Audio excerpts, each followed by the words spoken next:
The District Legal Services Authority East Khasil District, in collaboration with Meghalaya State Legal Services Authority under the aegis of National Legal Services Authority, today observed the International Women's Day at Khyndailad in the heat of Meghalaya capital Shillong. International Women's Day is an occasion to celebrate the progress made towards achieving gender equality and women's empowerment.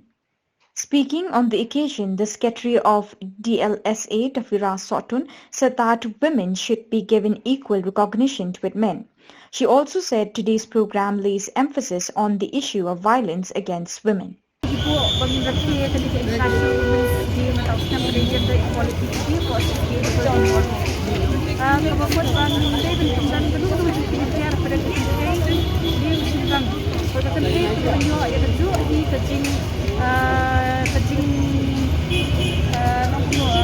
Recognition kan pada society pakabay become dijam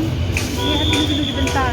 but ke way ke bentar ni stress nakasini nakaliang to legal services authority kalong domestic violence mabalay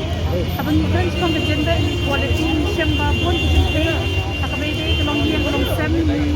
isyam ni kasi eh am sha le ready to do ni pakabay sem ban batay kita ba hindi ban semua ba tidak nak jemput lah tidak tidak dulu macam yarap tidak kam tidak ban to office of the legal services authority but nila ban ai yarap feeling ba di state council as paralegal volunteers ke join but it legal council as paralegal volunteer dan kamban siya what is tingkar na batang yarap ai mati limba legal services authority